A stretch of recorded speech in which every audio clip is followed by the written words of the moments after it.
Guten Morgen. Wie geht's? That's as far as my German goes. But catch me next week. I'm not quite up to the category of Ich bin ein Berliner. But it'll come.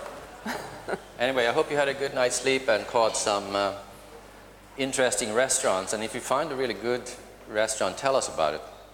We're searching for some. So I think, how many of you are new who weren't here yesterday? I think very few. Well, actually quite a few. A handful, okay. All right, welcome. I'm glad you found the place. We wanted to start with asking, how many of you are actually current Mplus users? Oh, lots. And how many have never tried Mplus so far at all? Okay, all right. So 2/3, 1/3, or 75%, 25%? I think 75, 25. Okay, all right. It's a good sampling. And let's see. We wanted to. Well, maybe I should just talk about it. So for those, since we have a handful of new people, basically we start at 8:30, we end at 5. We have 4 1.5-hour segments with breaks in between the 2 in the morning and the 2 in the afternoon, and lunch from 12 to 1:30. So we ask that people not ask questions during the segment, but rather to make a note of your question. If it hasn't been answered by the end, then we will take questions toward the end of each 1.5-hour segment and answer as many questions as you have. If we take questions, then it breaks things up, and if each one of you asked one question, we would never finish by 5 o'clock, and we'd have to keep you here till midnight, and I don't think you would like that. Yeah, we have a lot of topics that we want to cover. So the idea of these 4 days is to give you an overview feel for what you can do these days with modern latent variable techniques and with the Mplus program. So we have chosen deliberately to take that overview tack instead of going in depth on any one specific topic or doing computer exercises, because we want you to give that feel for how much you can do to sort of have that bird's eye view of the area of latent variable modeling. And then you can come back and get more in depth in certain areas. We also want to say that all of what we're talking about really has the very small building blocks of regression analysis. And by that I mean linear regression analysis for continuous dependent variables. And also building block of categorical data analysis, including logistic regression with categorical dependent variables. Those are 2 building blocks that we don't have time to penetrate very much, not even when you go through all of our 8 days. So for those of you who want to do serious analysis using the Mplus program, I would recommend taking at least 2 university courses, 1 good course in regression analysis for the standard case of a continuous dependent variable. So linear regression analysis, a good course on that will serve you well and cover a lot of the issues that come up in our modeling. And the other course you should take is categorical data analysis. Just become familiar with dealing with categorical variables. Not only logistic regression, but you also get to hear about all kinds of probability models and basic knowledge like the multinomial distribution that we only talk about in passing. So don't think that this is sufficient. If you really want to be a serious analyst, it behooves you to dig a little deeper. And then you will feel much more comfortable writing up your results as well. So with that introduction, do we want to say anything else? Well, just to repeat it again. So basically, Mplus is just, when you run a model in Mplus, you're doing a set of regressions. They could be linear regressions, logistic regressions, probit regressions, but there's nothing magic about the statistical basis of the Mplus program. What's unique is that we put together all of these various types of regressions that can be estimated in a model simultaneously. And we have not only observed variables, but latent variables, continuous latent variables, and categorical latent variables. So all of the issues that are issues in regular regression, like multicollinearity, or Bonferroni corrections of doing multiple tests, or outliers. outliers, or any of those. These are also issues for the models estimated in Mplus because they're regression based. So and if you understand that, then by the scale of your dependent variable, you'll know what kind of regression you have in the Mplus output. So if you have a continuous variable, it's a linear regression. If you have a categorical variable, it's either probit or logit, depending on the estimator. Count variable, it's some type of a logistic regression also, right? And censored is a linear regression. So once you know the type of dependent variable, then the type of regression coefficient is defined by that, and there's nothing different than in the literature on how we estimate these particular regressions. So I think sometimes people think it's something different, but it isn't. It's, you can read the Agresti book, you'll understand exactly what we're doing for categorical outcomes, the Hilba book for count outcomes, etc. So just to make it not seem like it's something different than it is to you. But there is some magic behind it. Well, of course. And the magic is put together, not is in putting it together. Yeah, and also the algorithms behind this. You would not want to see the code. No, I always say to Bengt, if anybody stole our source code, they would be immediately put in a mental hospital if they tried to decipher it, because it's so complicated. We used to try to make our programmer document what he was doing, and then we've just given up because what he does is so complex. Even if he documented, we probably would never understand it anyway.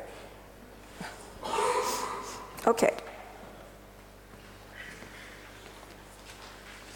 So with that, let's get right into the action, and I will not repeat the introductory slides, but we'll start on slide 8. The earlier slides are self-explanatory to a large extent anyway. And as I was explaining yesterday, what we are doing, we are starting midways through an 8-day series of short courses, Mplus short courses, and they follow the format that we teach every year at the Johns Hopkins University in Baltimore, the USA. And we are skipping then topics 1 through 4, the first 4 days, and going straight to topic 5, the 5th day, which was treated yesterday, and today we are at topic 6. And topic 6 is longitudinal modeling and relies quite a lot on topic 3, the introductory and intermediate growth modeling. In my email I urge you to study these, the videos of these first 4 days as an introduction to what we're doing today. But even if you did not have time to do that, you will have a chance. We'll give you some introductory slides corresponding to each new topic to give everybody a chance to get up to speed. So we're going to go right into it, and we're going to talk about more latent variable models. And a very basic latent variable model is one that is, in statistics, it is called a hidden Markov analysis, hidden Markov. I don't know who hidden, but statisticians talk about Markov analysis. We will talk about transition analysis as well. And there are some differences between the two. I'm going to point that out, the connection between the statistical field and the more behavioral methodology field. Well, let me just give you the general feeling for it. In statistics,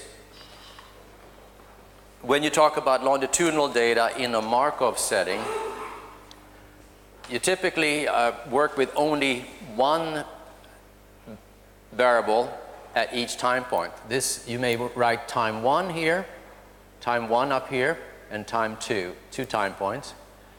And statisticians typically work with a single measure at each time point, U1 and U2.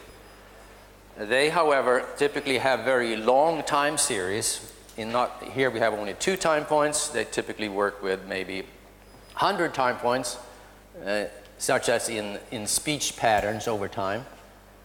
We are going to talk about the behavioral methodology area of latent transition analysis, where we're going to talk about rather short time periods, like 1, 2, 3, 4 time points maybe.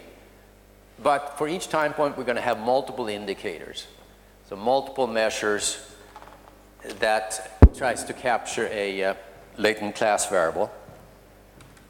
So there is that distinction or connection between Markov analysis and the transition analysis.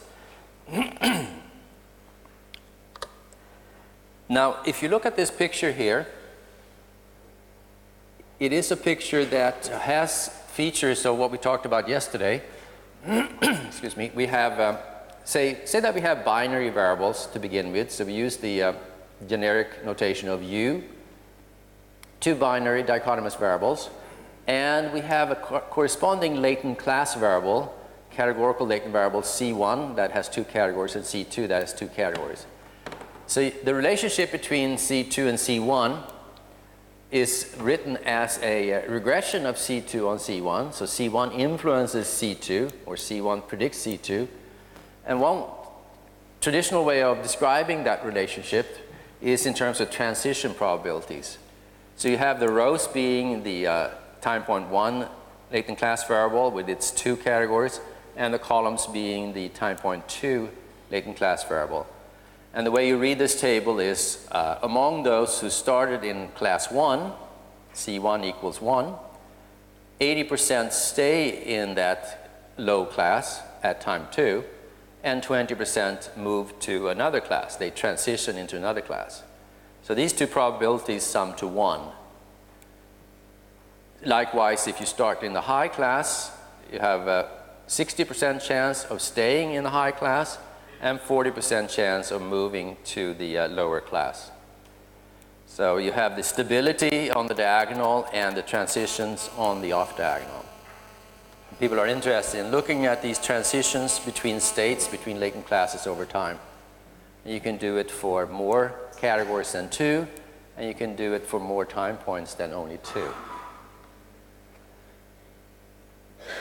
Now, how you go from the regression to these probabilities is something we're going to talk about a little bit.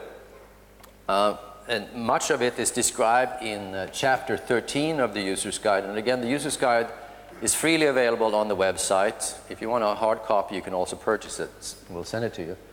Chapter 13 talks about how the regression of C2 on C1 is expressed by a multinomial logistic regression, unordered multinomial logistic regression of C2 on C1. And you recognize the formula from yesterday, the multinomial logistic regression, probability of C2 assuming a certain category, given that we were in a certain category at C1, is expressed as the e to the power of, that is exp, e to the power of something divided by the sum. And the sum is in this case over the, the two C2 categories. So you sum over the columns here. You may not want to penetrate all of the details of this right now, but just to note that C2 influenced by C1 is expressed by multinomial logistic regression. And that chapter 13 in the user's guide describe these relationships, and in fact then uses a series of logits. If you look at the bottom left here, you have logit parameters A and B describing the logits for the cells. In this case, it's a 3x3 situation, 3 classes at time point 1, 3 classes at time point 2. And you have A's standing for intercept, B standing for slopes. A is the intercept. If you look at the left screen, A is the intercept for the dependent variable, and B is the slope. So you sort of think linear regression or logistic regression, intercept and slope, A and B, come into play.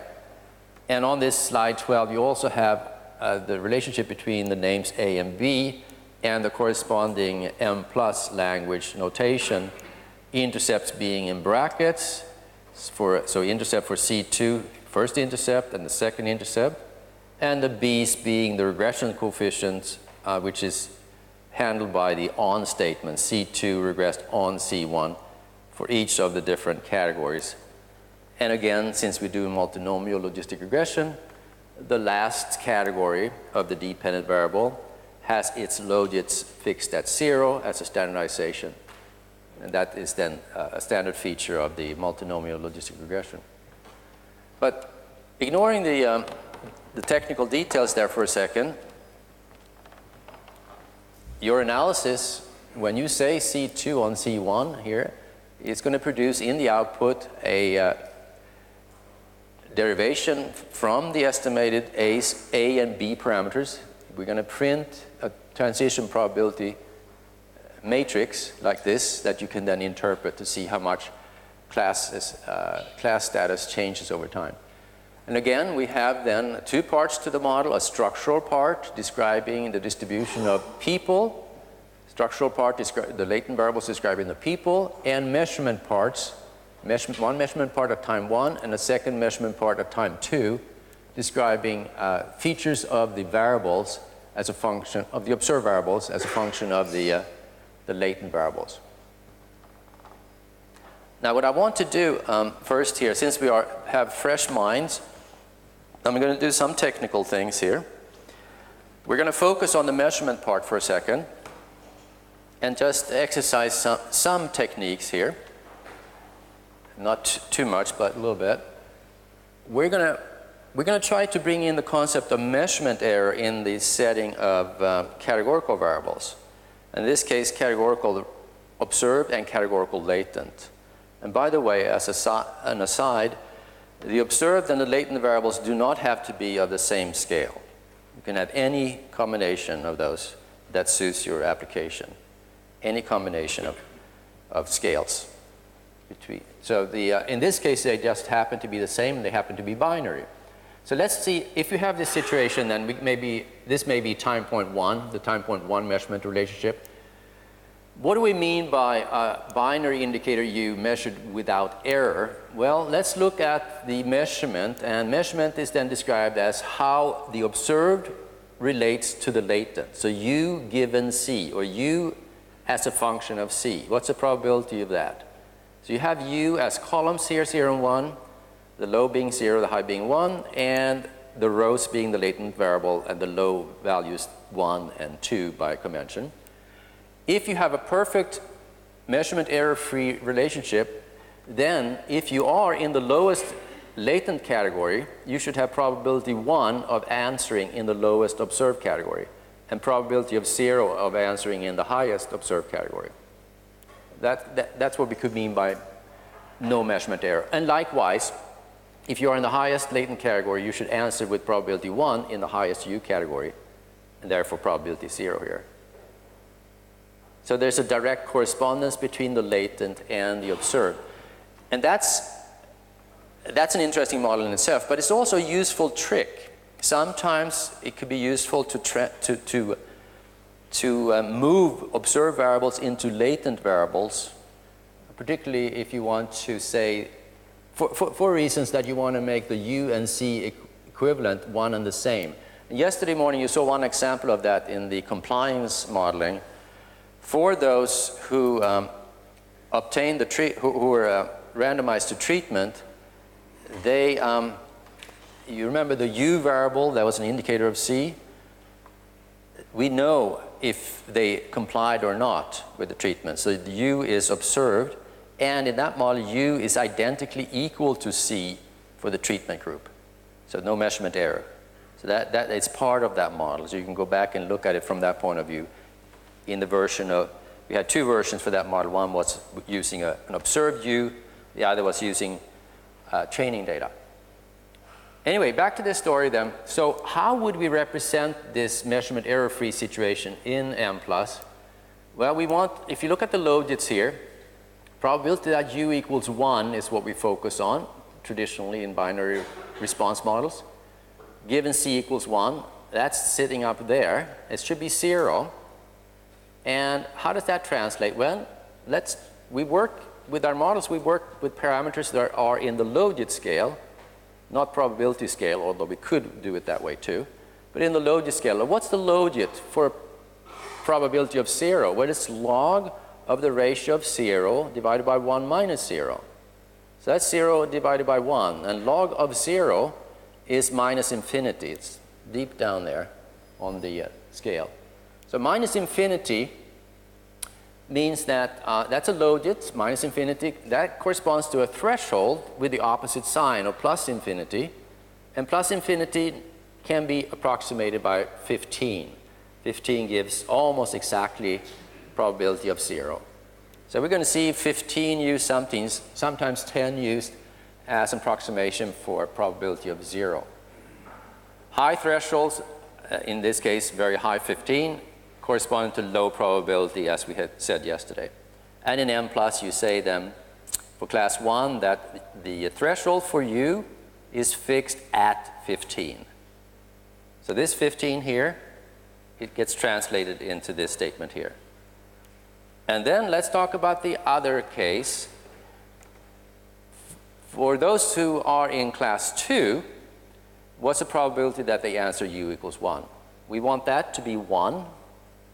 And that implies that the logit is 1, the probability, divided by 1 minus 1, which is 1 over 0.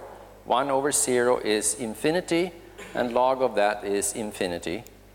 And therefore, the threshold is minus infinity, which is minus 15. So again, a low threshold means that anybody can exceed it, giving a very high probability. So therefore, probability of 1 is a threshold minus 15. So if you want to represent what we have up in this table here, perfect measurement, you use class 1. Number 1 has its threshold fixed at 15. Class 2 has its threshold fixed at minus 15.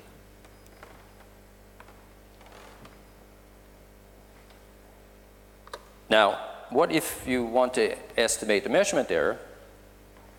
And the interesting thing is that you can identify and estimate a measurement error even when you have only a single indicator, as in the picture on the left, if you have longitudinal data and if you have this kind of regression model where C2 is regressed on C1.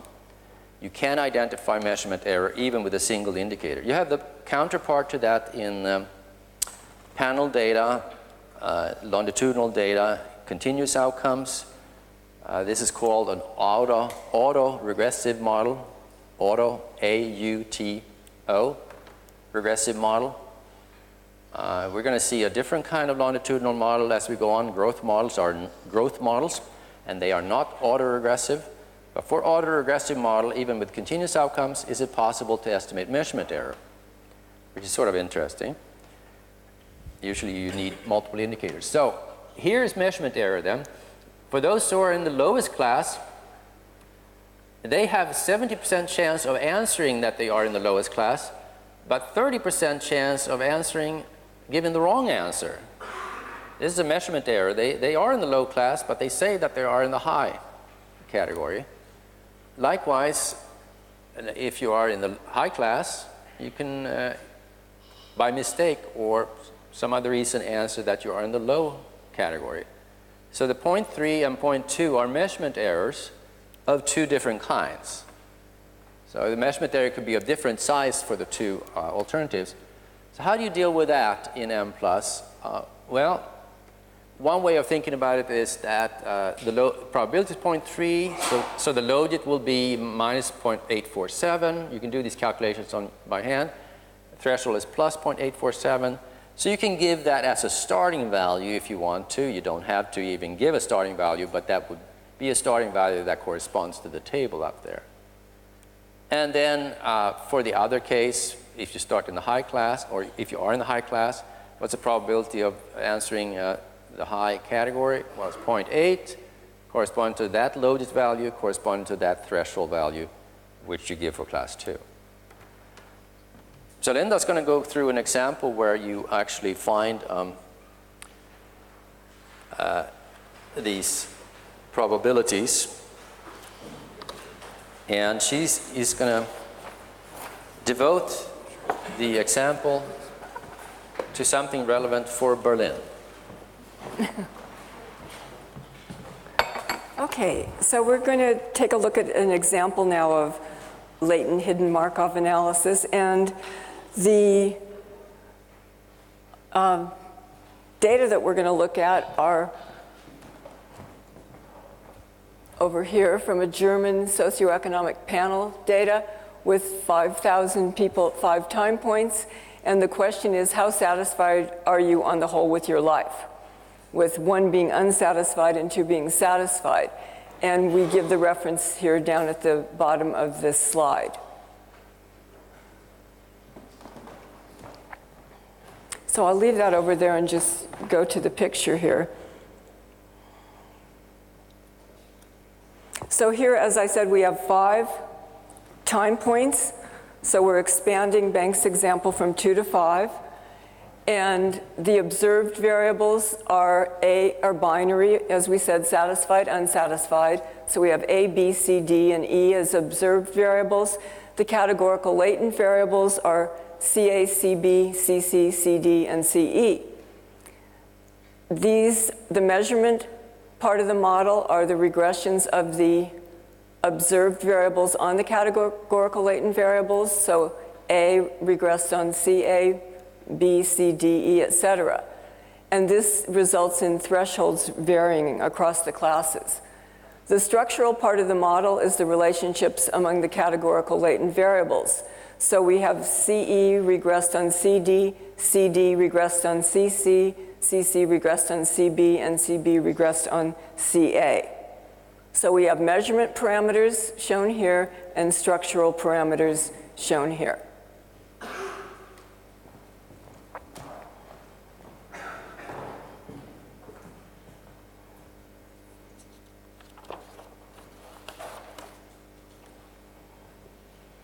Oh, whoops, you had already done that. Oh, no.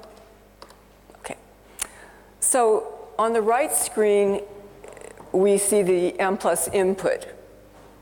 So we're familiar with most of this from yesterday. Here's one new option, the freq weight option, frequency weight. So this data, we can have data in Mplus that's response patterns with the number of observations that have each response pattern. And the frequency weight option is used for that. So we're saying that the frequency weight variable, so the number of observations that have each response pattern, is called count. You can see in the used variables list, count is on that list. So all the variables are categorical, they're binary, so we have to use the categorical option to specify that. And the program itself determines how many categories there are, so you don't have to worry about saying that there are 2 categories or 3 or 4. We take that information from the data.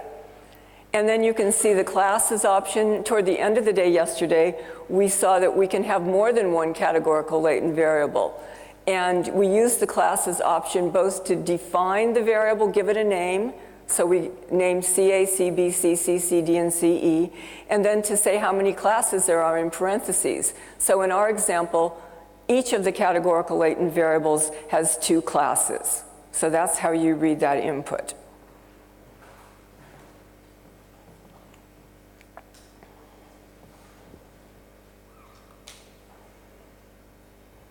And then to continue looking at the input, once again, type equals mixture in the analysis command. That's what we've been showing all along.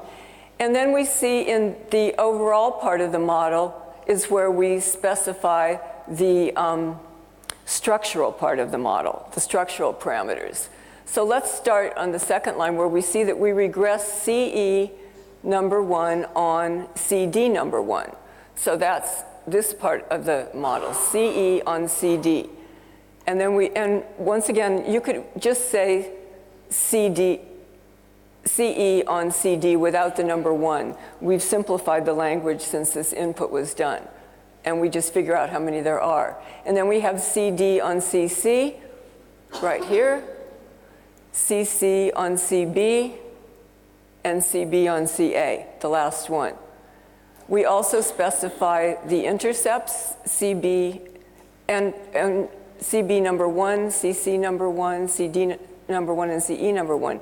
You note that we don't mention CA number 1 because that's an exogenous variable in the model, so the intercept is not estimated as part of the model for that. So now we've sort of looked at the statements, and then let's take a look at the labels that we have.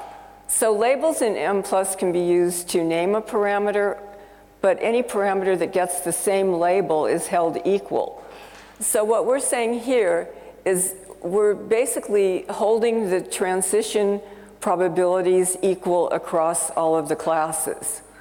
So we have a 1 following all of the intercepts, which means all of them are going to be constrained to be equal, and they'll all be, so only one value will be estimated, and each intercept will have that value. And likewise, in the multinomial logistic regressions, those regression coefficients are going to be held equal. So all the information from the transition table, like Bengt showed you, the A's and the B's, they're all going to be held equal. So that implies that the transition table is going to be equal across time.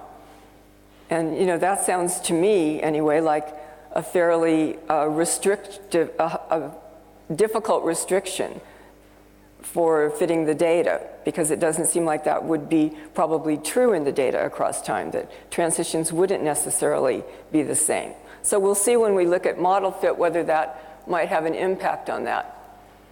Then, as Bengt mentioned yesterday, when we have several categorical latent variables, we not only have the overall model, but we can have a model for each latent class variable.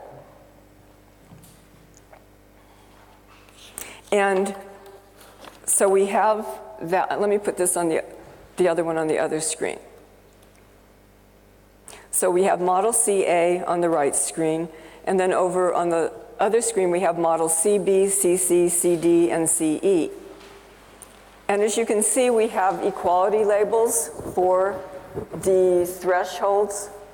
And in this model, we're estimating measurement error. And what we're saying with the equalities is that the measurement error is invariant across time. So we're estimating measurement error, and we're saying that it's invariant across time. So we have model CA, CB, CC, CD, and CE. And we have the 3 for class 1 here across time. So the 3 means that those thresholds are held equal across time. And then the 4 means that the same thing for class 2. These thresholds are being held equal across time. And that's saying that measurement error is equal across time.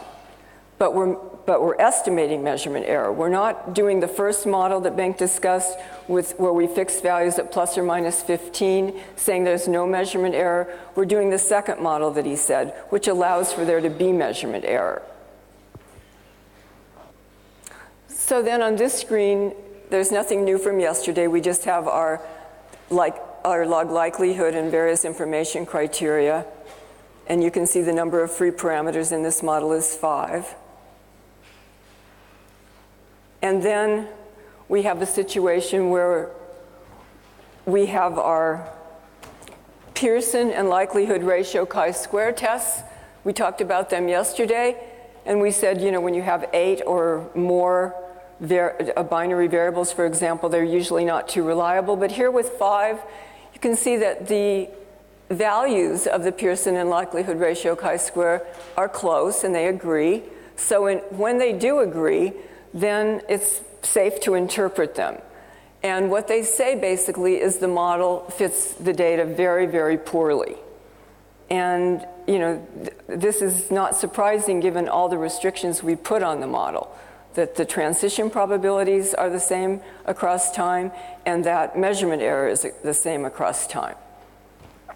So this is probably the first situation we've seen where the Pearson and likelihood ratio chi-square actually are interpretable and are helpful in assessing model fit.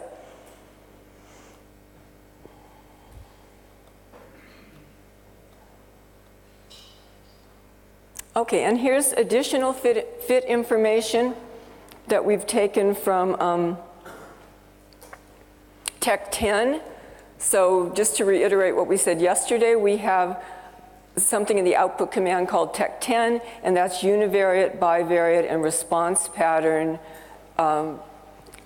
residuals, standardized residuals, which will help you assess fit in the parts of the model related to the univariate and bivariate and response patterns when the overall a multi-way frequency table chi-square is not appropriate.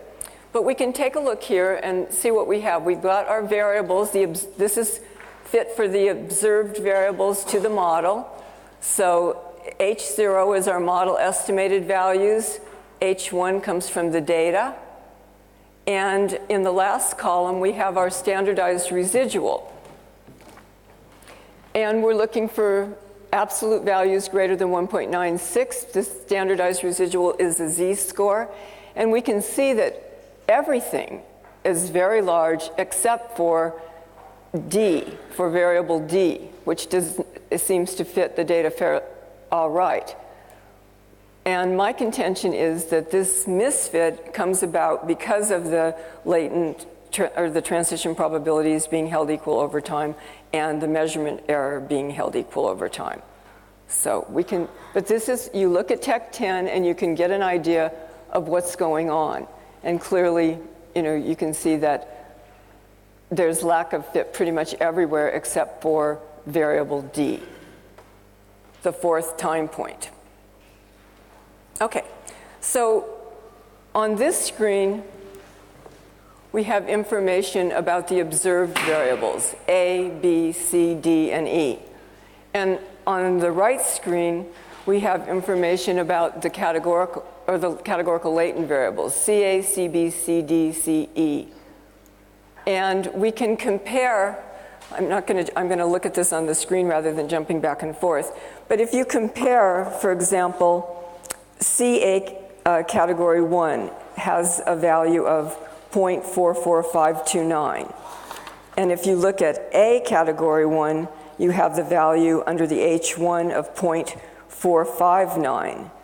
And the difference between those two is it's not measurement error, but it's due to measurement error.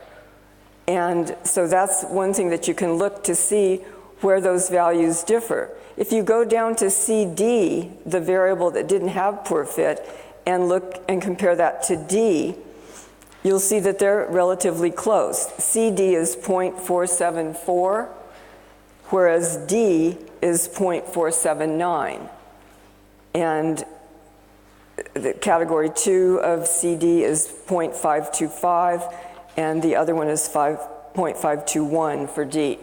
So the difference between the estimated values for the categorical latent variable and the estimated values for the observed variable are due to the fact that we have measurement error. So now we come to the latent transition probabilities. So here we see how people transition for CA, CB, CC, and CD, and I'm sure CE is on the next slide someplace. But basically, one is unsatisfied. So for people who were unsatisfied at time 1, they were 0.944, or 94% were unsatisfied at time 2, but 6% transitioned into the satisfied category. For those who were satisfied at time 1, 94% remained satisfied, but 6% became unsatisfied. So that's how you read this table. These are the people, this is time 1 and this is time 2. So for class CB, those who were unsatisfied at time 1, these are all held equal because we made that restriction, so it's the same interpretation. So we said by holding our transition tables equal across time that we thought the transition probabilities would remain the same, which may not be the case. But that's basically how you read that. Okay, and then something else that you can look at, we'll leave that there, is we can look at how people agree, or we can look at the measurement error. If we look at these results in the probability scale.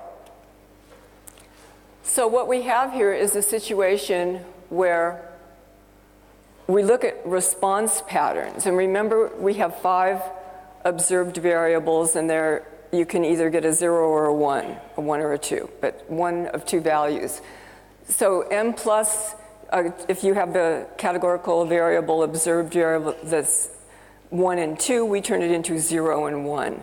So when we look here, latent class pattern 1, 1, 1, 1, 1 is people who are satisfied, who say, when they answer their question at each time point, I'm satisfied.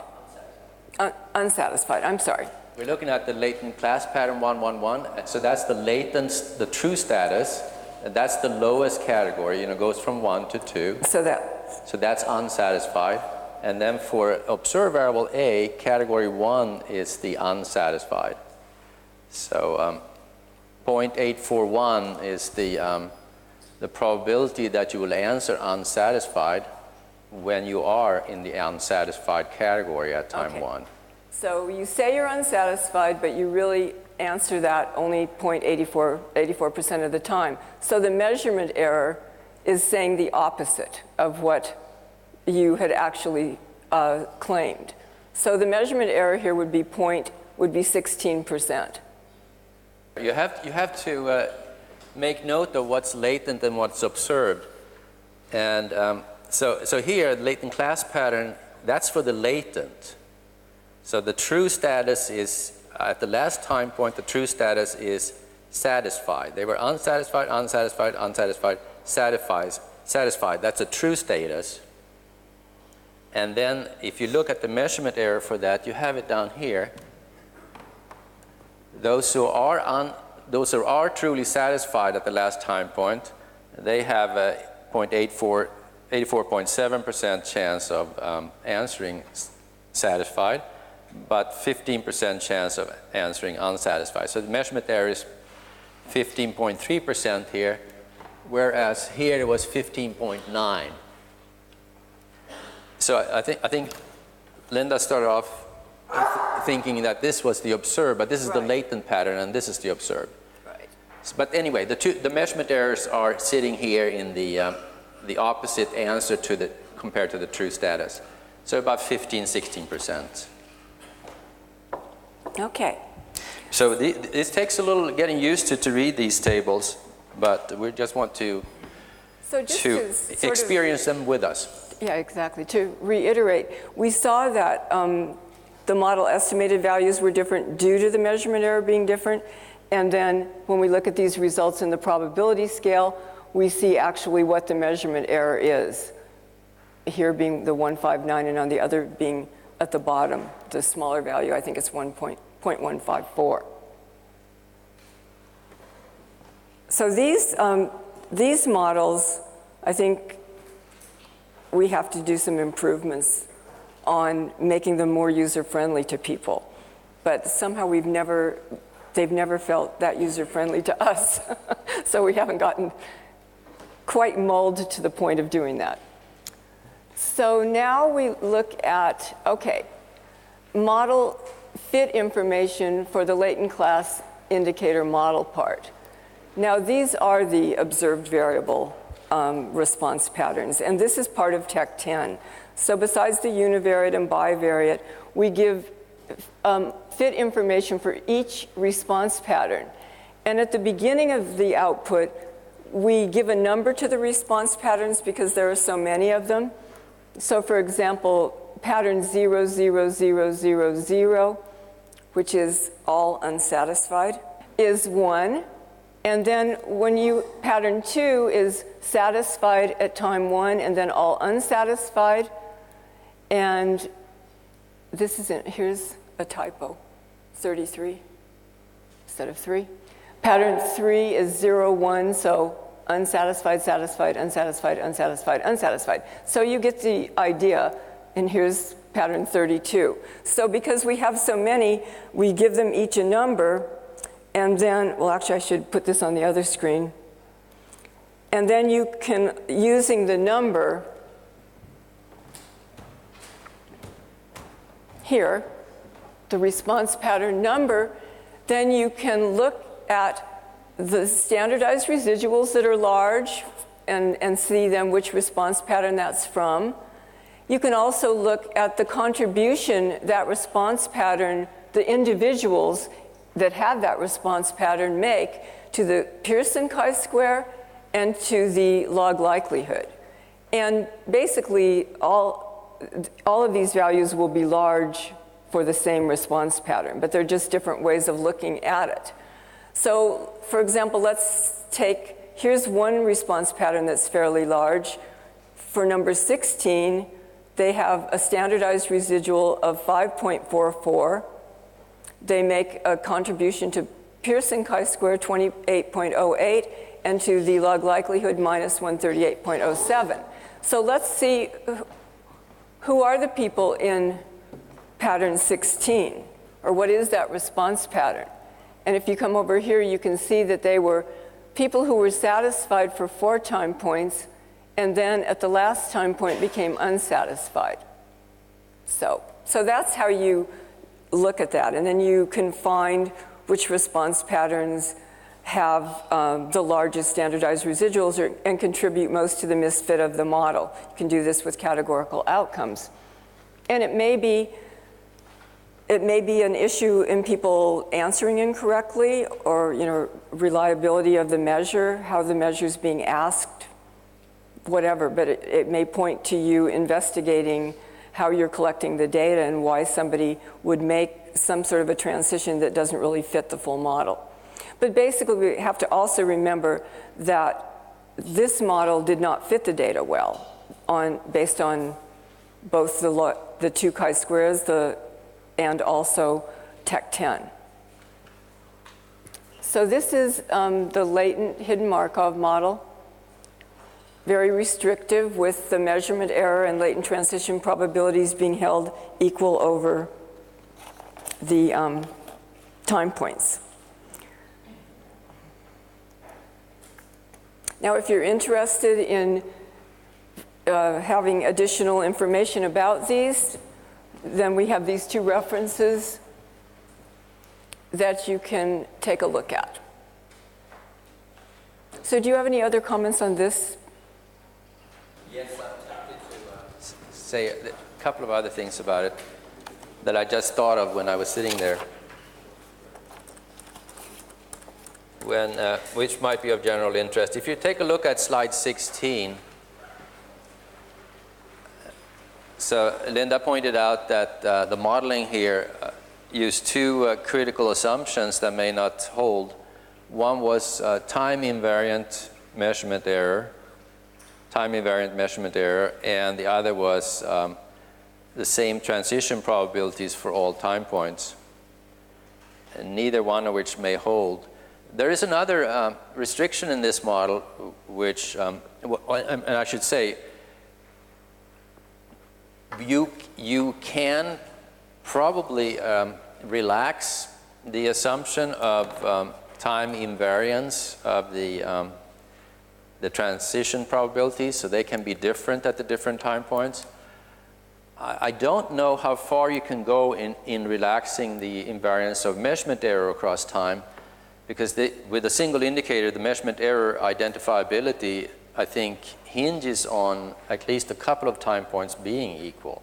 So you're sort of caught in a difficult spot there. You have to make an assumption that may not be true just to identify the model. But then there's yet another thing that we should think about.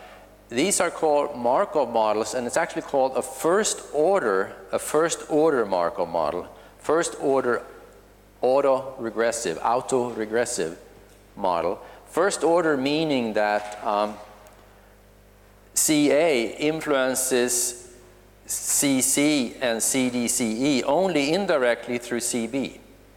That is, CA does not have a direct arrow to CC, it does not have a direct arrow to CD, or a direct arrow to CE. So it's this simple chain that is the hallmark of a first order autoregressive model. And it's not necessary to have that restriction. You can say in Mplus, you can say CC on CB and CA. So CC on CB, CA, that means that you add a direct effect here. And that may fit better also. And in fact, Mplus allows this generality. You can have all of the CE can be related to all of the previous variables. And in fact, the reason this autoregressive model is so popular is because it's simple to compute. So when you have very, very long time series, like 100 time series, in statistics, there is a particular simplification to the algorithm if you only allow for first order autoregressive. Mplus has not yet built in that simplification. So when you have many time points and many indicators, Mplus is heavy, but it's very general on the other hand.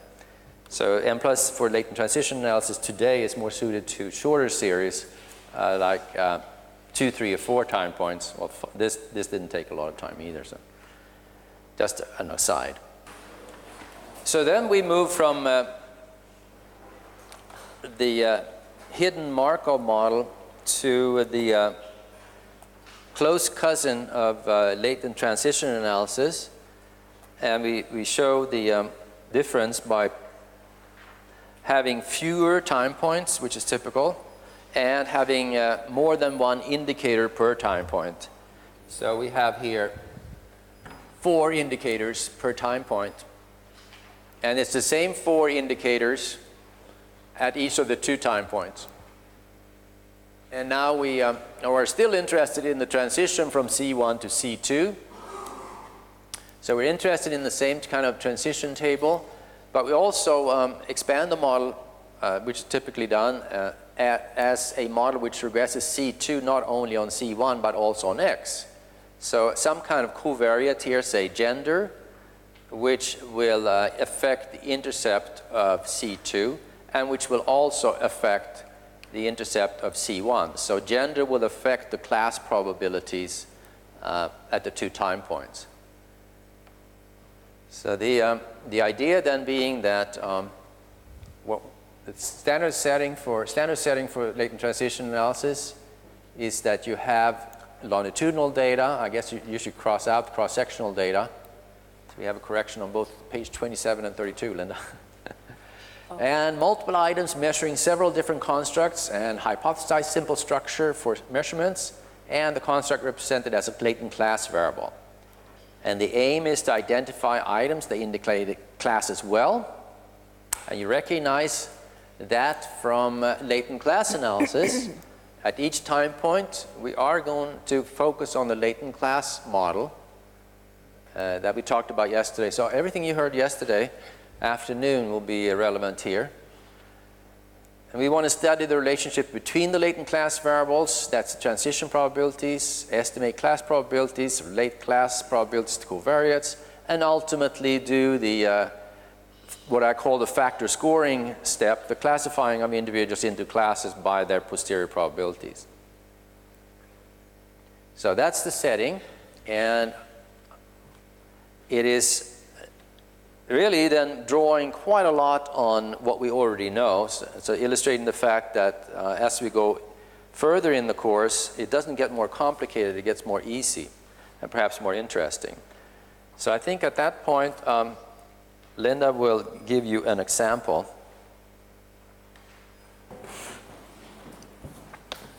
Okay, so in this example, the difference is that we have the, as Bengt I think mentioned already, the multiple indicators at each time point, which would make the identification of measurement error differing across time easier than in the first example where we only had 1 indicator at each time point. And so here we have the 4 indicators, U1 at time 1, at time 2, 3, 4, U2 at time 1, 2, 3, 4, C1 and C2. So the relationships here, the C1, you recognize this from yesterday, a latent class analysis. C2, a latent class analysis here. These are the measurement parameters, and the structural parameters are shown in C2 on C1. And then we've added a covariate, so we can regress C1 on X, and C2 is regressed on C1 and also on X. So we've expanded the model in 2 ways. 1, we have multiple indicators, and 2, we have covariates, or 1 covariate, but a covariate. Okay, so the input, nothing new. Here's our classes option where we name C1 and C2. They have 2 classes each. And in the overall part of the model command, we show the structural part of the model. We regress C2 on C1 and X, and we regress, so that's C2 on C1 and X, and then C1 on X, right there. So this is the structural part of the model. This is where we obtain the intercepts and the logits that we use to create the transition table. So at the very early in the day here, Banks showed you a table that has a lot of A's and B's in them, and those A's and B's come from the intercepts and regression coefficients in the structural part of the model. Now, Mplus gives you that transition table, but if you want to make adjustments to it, then you would have to understand what those are. But that's described not only on the slide earlier in the day, but also in more detail in Chapter 13 of the User's Guide.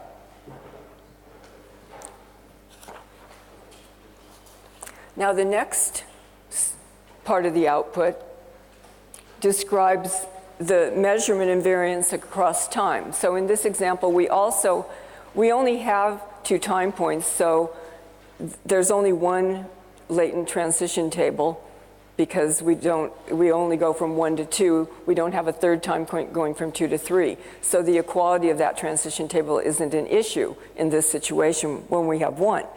We can have measurement and variance across time that is shown in the model for categorical latent variables C1 and C2, where the variables at time 1, so U11 through U14, so these variables are held equal across time by the 1-4 in parentheses. So then 2, 1, 1, 2, et cetera, like that. And then likewise, measurement and variance here, where we show the 5 through 8 label.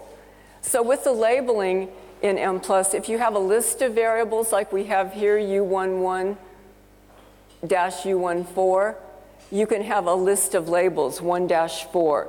So U11 $1 will get the label of 1, $2 will get the label of 2, $3 gets the label of 3, and $4 gets the label of 4.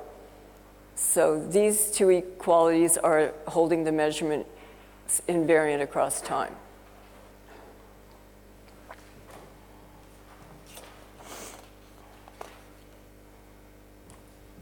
So I'll just put the general test, whoops. So here's our tests of model fit that we normally get that are used mainly the log likelihood in comparing nested models. The BIC can be used to compare models. But we also get our other fit statistics, and here's the Pearson and likelihood ratio chi-squares. And once again, we have 4 variables at each time point. And if we look here, it looks like the Pearson and the likelihood ratio chi-square agree, and they, based on the p-values, they say that the model does fit the data. So we're not able to reject our null hypothesis. So the model does fit the data based on those tests. Okay, and then we have our model results. Let's first look again at the bottom here. So the classes are represented by time and class. So class 1 is class 1 at time 1 and class 1 at time 2. And class 2 is class 1 at time 1 and class 2 at time 2. So let me just say, are you going to write it? So 1, 1, 1, 2, 2, 1, and 2, 2. Thank you. Apologies for the handwriting. Well, how did you do that without making it go forward? Turn it up. Oh, left-handed, I guess.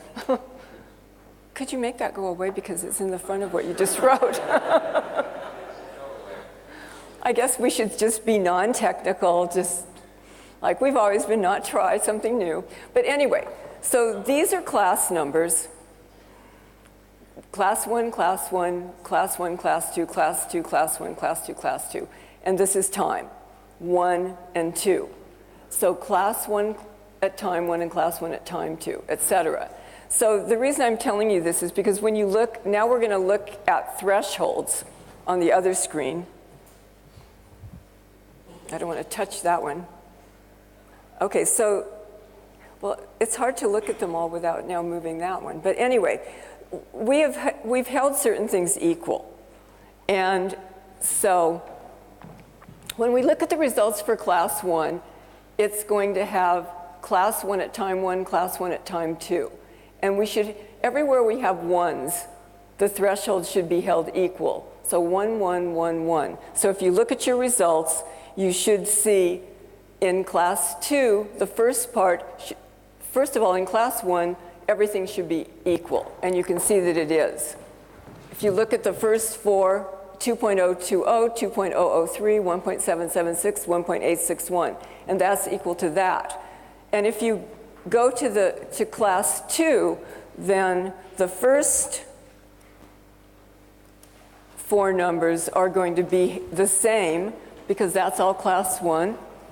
But then this will be different, but it's going to be the same as everything else that's 2 here.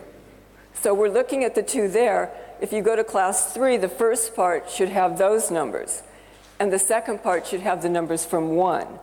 And then if you go to class 2, or rather to class 4, both of these will be equal. So just to show you how those equalities that we set come about. So just to add to that, you may want to draw a line here in your output, to distinguish between time point 1 and time point 2. Right. And then you can maybe more easily see what's going on. So here we have 1, 2, which is, oh, you took that away. Well, anyway, so basically, if you wrote down the little numbers that Bengt wrote down, the 1, 1, 1, 2, 2, 1, 2, 2, then you should be able to go through the 4 sections of the output for class 1, time 1, class 2, time 2, so 1, 2, and see how those equalities come about. So one group is going to have thresholds that start out negative 2.020, and the other group 1.964. So that, and those equalities represent the measurement invariance being equal across time.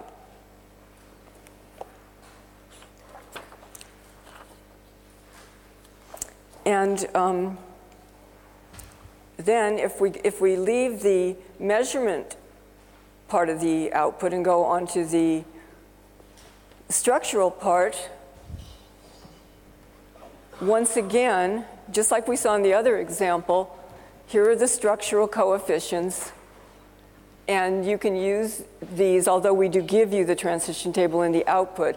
These are the values, these logits are the values that are the A's and B's in the transition table that Bengt showed you at the very beginning of the day when we discussed this.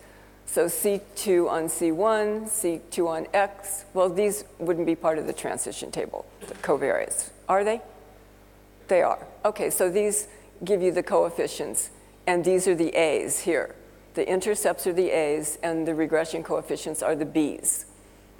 And then you can create that transition table, modify it, or use the one that we give you. And once again, that's gone over quite a lot in chapter 13.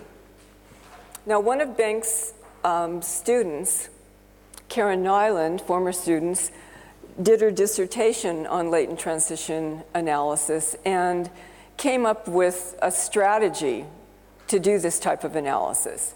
And basically, to study the measurement model at each time point is a first step. So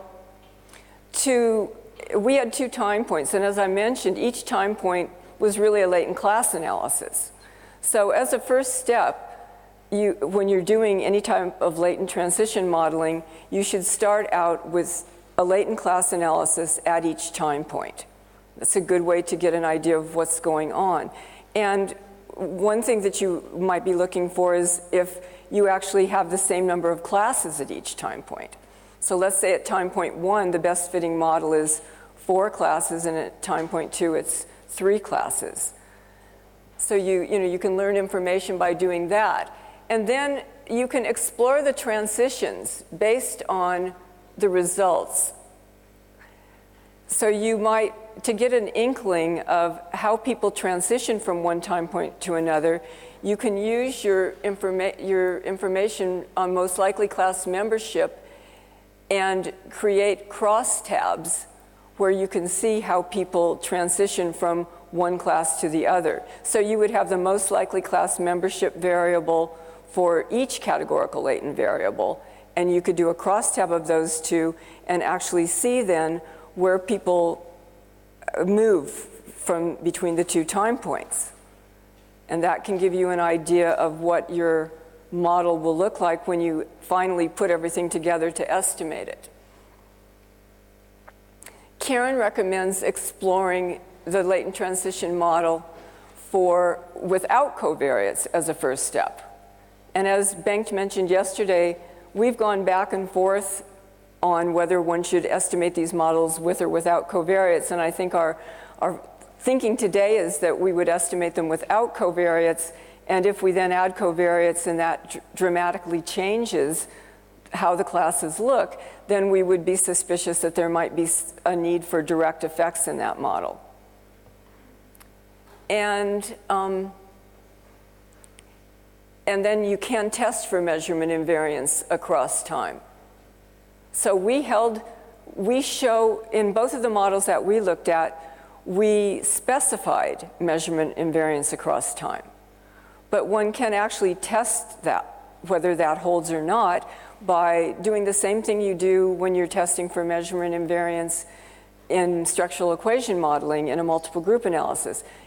Only in this situation, it's across time. You can test a model that has equalities across time versus a model that doesn't have equalities across time to see whether the measurement invariance holds. And then including your covariates in the model. And then once you've done that and once you've gotten to a solid place, you can also go on by including distal outcomes. So, and we'll be talking about models with distal outcomes today. So your classes can be predicting something beyond the time of the longitudinal analysis that you're looking at. And you can also add other modeling extensions. For example, a latent transition model maybe can be part of a larger model that contains another type of growth model or another regression model. So, and the source for these suggestions is Nyland 2007, which is available on our website and it can be downloaded.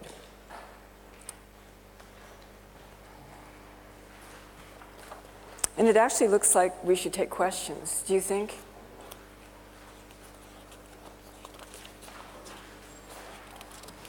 And just to add to that, the Nyland dissertation then goes through the details of how to calculate transition probabilities when you have covariates like male-female dummy X variable. So she has all the details in that dissertation. So that might be useful for you to take a look at. And those steps, I think, are really helpful. So step 2 there, you do a latent class analysis at each time point and classify people, and then you get the crosstabs, and it's very down to earth, and you can look at it before you go into the longitudinal modeling. And you save that most likely class membership for the people who weren't here yesterday by using the save data command, save equals C probabilities. So now we have a 15-minute time period for questions and answers, and we have a microphone being passed around because this is being videotaped. So who's going to be the first brave person? You're getting braver and braver. Yes, I'm probably I'll be bravest on Tuesday then. Yes. But if we can go to slide 41. 41? Slide 41. Yeah. So I'd just like to ask, you've got the estimates and the standard error. Why haven't we got confidence intervals? Is that easy to output from Mplus? If you want confidence intervals, you use a special output command called cinterval. Okay. And I think we give that here, right? Yeah. Right. Okay. So then you would get, there's 3 different types of confidence intervals that you can request. Excellent. Okay, thanks. You're welcome. In front.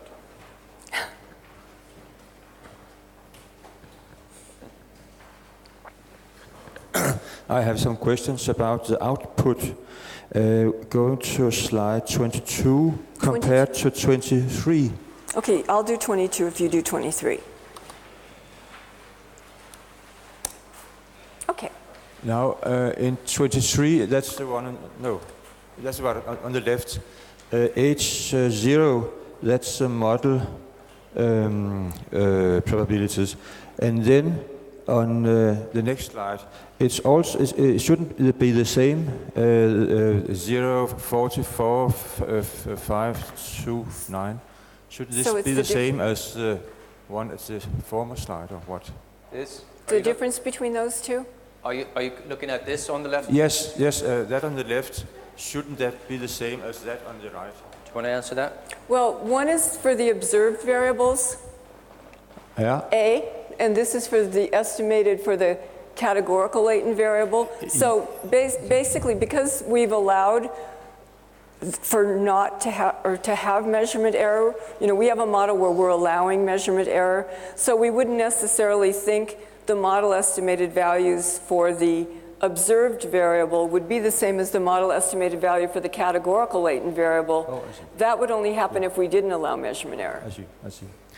I have another slide, that's 25. 35? 25? 25. 25? Okay. Yeah, 25. Are you saying 25? Yes, that one. The 2 last column, what's that for numbers? Which one? The So 0, slide 0, 8. 25, what's your question? The 2 last columns, which, what's that? These two, yes. So the first column is always the estimate. Yes. Oh, yeah, so and And the the second column is standard error. That's the same pattern. That's the Standard same error. pattern. Sorry, we probably Yes, should yes. have the heading. Sometimes we ratio, can't fit sorry. everything on the Okay. slide. So whenever you see 3 columns, it's usually parameter estimate, standard error, and ratio of the 2. Sure. Okay. Thank you. Good. It's good to get the basics cleared up so we can focus on the exciting stuff. More questions? You don't get coffee yet, folks. Oh, one more question. You can squeeze it out. Something you really elementary thing we want to hear now. Yes. Oh, right. Brave soul. It's maybe quite technical. You're referring a couple of times to models, Markov models, which are strong in the time dimension. Do I really understand that if you design such a model, you really have to replicate for each time period the complete model? Because if you have a model with 100 time points, the model then extends also to 100? So you have a model that is longitudinal, but you want to extend it in which way? If you have a model which have about 100 time points. 100 time points? Yes. And maybe small in the panel dimension, but strong. So few measurements and a long time series. So Yes, the standard Markov setting in statistics. How would that, are you asking how that would be handled in Mplus? Yeah, in the specification of your model, because I understand you really need to specify each time period separately. Right. Okay, so you get a long repetition of all these. Right. So as I alluded to, I think. Can't you use the list function in on? I mean, But I think he's asking about how does Mplus handle a model with 100 time points, say? but you're asking how you specify it, right? Like Z on Y, Y on X? You have to say C2 on C1, C3 on C2, C4 on C3, C100 on C99. Okay. But you know, you shouldn't do that because, as I alluded to, Mplus right now is not set up algorithmically to handle very long time series. You couldn't do 100. It would be just too cumbersome. because we don't utilize that simplifying algorithm of equal transition probabilities, which simplifies the algorithm. So it's Mplus right now, like transition analysis, more suited to short time periods, no And more more than general. 5, I would say. And it's more general. But it is more general. You don't have to assume the first order or autoregressive. So the issue doesn't really come up. But we're planning to expand it to do those long time series too. We were too excited about other things right now. So. A not very exciting question, but on slide 34 and 35, the Okay. input, I'll do 34. I'll do 35. the model command. 34 and 35. Yeah.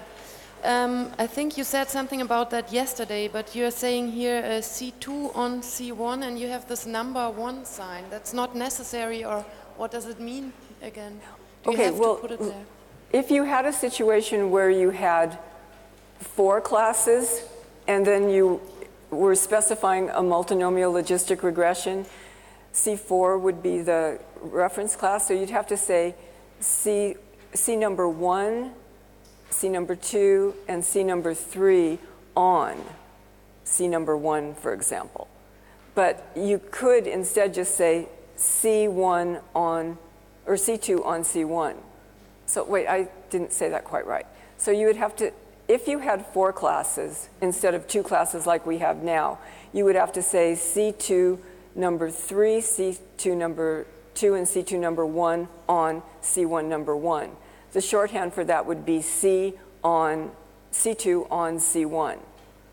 So you used to have to specify each of the classes except the reference class using the number sign, but now you don't have to do that. Now if you say C2 on C1, we know how many classes there are of C2, and we know how many classes there are of C1. So we just create behind the scenes all of the on statements that you would need. So but we allow you to not specify them all by having the number 1 option available. And I hope another, that answers you. another angle to that is, just remember the multinomial logistic regression. There is one regression coefficient for each of the response categories, except the last. This language, where you explicitly say which number it is, makes it possible to refer to a specific parameter, whereas Linda's shorthand refers to all of them. But sometimes you don't want all of them. You want to get in and look at each little parameter, and that's what that is. But in the output, it will show you each parameter with the proper label. So you'll know which is And I which. think we had one more question further back. I have a question related to page 33. 33? 33? Oh, sorry, and the coefficients on 33. So if you take that one, and when we look the coefficients from page 41, so I was just wondering how Wait a second. You're Sorry. talking about pages 33 and 41? Is that right? 41, yes. So 33 and 41. Okay. So I was just curious and checking how you interpret these coefficients from C1 to C2, which I think is 0.53. Okay, so so C2 number 1 on C number 1 has a logit estimate of 0.530. Is that right? Yeah. Okay. And what's the question? How do you interpret that, is the question. Okay. Well, first of all, I think you could do it at different levels of ambition. First of all, you note that it is positive and significant. So that means that the higher, that if C1 is in first category, you're more likely to have C2 in the same category. Otherwise, it would be a negative sign. But really, the easiest interpretation is when you turn these coefficients into the transition probabilities, which is given in the output. So bringing it down to the probabilities is probably the easiest way to do it, like looking at it this way. That's part of the output. But you can certainly look at the sign of these so you can see which direction it goes into. Okay, are we ready for a 20-minute coffee break? I think you've disturbed it. All right, thank you.